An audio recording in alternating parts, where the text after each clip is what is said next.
Hello everyone. Markets are influenced not just by domestic fundamentals, but also by shifting global factors. At present, global geopolitical risks remain elevated, and as a result, the market is navigating near term volatility.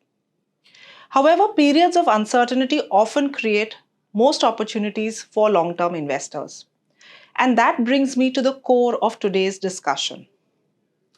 We believe that three key forces will determine the trajectory of Indian equity markets over the medium term: earnings, policy and macro environment, and valuations. First, earnings. The recently concluded Q3 FY26 earnings season ended on a reassuring note. Now, while the Nifty headline earnings were broadly in line with expectation, what stood out was the improvement in terms of earnings breadth. Nifty earnings grew by about 7%, which was in line with expectations, but this was despite being impacted by one-off provisions related to the new labor code. Meanwhile, the Nifty Next 50 companies reported a robust double-digit earnings growth, which lifted the overall large-cap profit growth to about 11%. Equally important, the earnings downgrade cycle appears to be nearing its end, and forward estimates are stabilizing. Looking ahead, we expect corporate earnings growth to return to mid-teens in FY27, and this growth is likely to be broad-based across sectors. Sectors such as banking and financials, discretionary consumption, hospitals, industrials, and cyclicals are expected to contribute.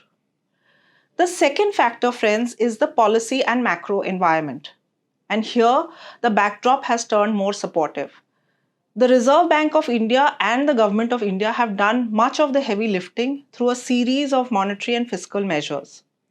On the external front, the finalization of the India-US trade deal, even in its interim form, and the proposed free trade agreement with Europe bode well for the markets. Now, the third pillar is valuations. Valuations have moderated and are far more reasonable today, both on an absolute and relative basis. The Nifty currently trades at around 20 times FY27 earnings and at about 18 times FY28 earnings, which is broadly in line with long-term averages. Importantly, India's valuation premium relative to emerging market peers and China has narrowed and is back to its long-term averages. This improves India's attractiveness in the global asset allocation decisions, especially when combined with improving earnings visibility. So what does this mean for our market stance? In the very near term, we remain neutral on equities, recognizing that some volatility may still lie ahead. At the same time, we believe that corrections should be used as opportunities to add. Return expectations, however, should be moderated and aligned with long-term averages, but the fundamental case for equities remains intact. From a market cap perspective, we continue to prefer mid-caps and large caps, while small caps are now exhibiting signs of initial recovery in earnings. As far as sector preferences go, we maintain a positive view on banking and financial services, discretionary consumption including automobiles, and healthcare, specifically hospitals. These sectors combine earnings visibility with structural growth drivers. On the other hand, we remain cautious on FMCG and the US generic segment within the pharmaceuticals basket, where growth and margin pressures persist. Now, before I conclude, let me briefly touch upon artificial intelligence.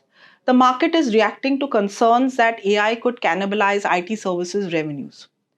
Now, we view AI as a transformative technological change, and its impact will evolve over a period of time. However, remember, enterprise adoption of AI is a complex task. It involves significant data integration across platforms and migration to the cloud, which would likely result in work for service providers.